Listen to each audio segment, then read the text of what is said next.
Pulse കണ്ട ഇത് 1 cup ഉഴുന്ന് കുതിർത്തതിലേക്ക് ഇട്ട് പൾസ് ചെയ്ത് അരച്ചെടുക്കും.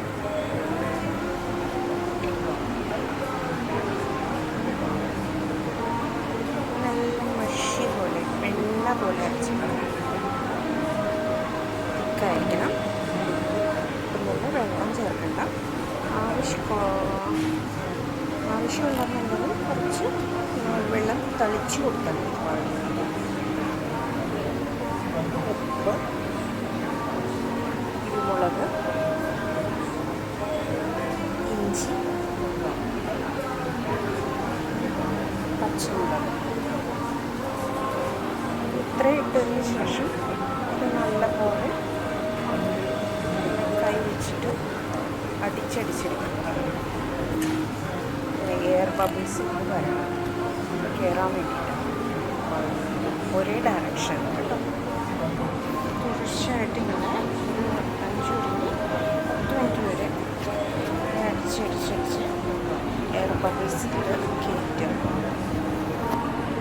എന്നിട്ട് നമുക്ക് 5 മിനിറ്റ് റെസ്റ്റ് ചെയ്യാൻ വയ്ക്കാം. ആ സമയം കൊണ്ട് എണ്ണ ചൂടാക്കും.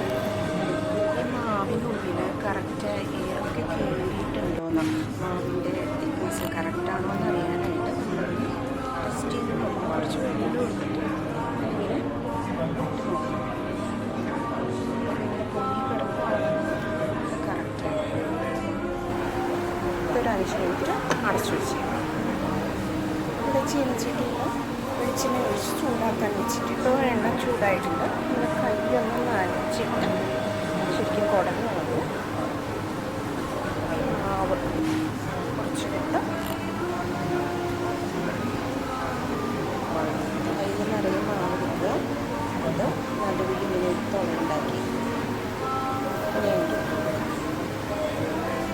ഇന്നലെ ഇടുന്ന സമയത്ത് മാവ് 5 മിനിറ്റ് റെസ്റ്റ് ചെയ്യാൻ ഇന്നലെ പോലെ കിടന്നാണല്ലോ ഞാൻ പറയുന്നത്. അത് ഒരു 10 മിനിറ്റാണ് പോകുമ്പോൾ. അപ്പോൾ നമുക്ക് ഒത്തിരി സ്റ്റിഫായിട്ടുള്ള മാവ് ഒത്തിരി കയ്യിൽ പിടിക്കാൻ പറ്റുന്ന രീതിയിലുള്ള മാവ് കിട്ടും. നമുക്ക് നല്ല ശരിക്കും മനസ്സിലാവും.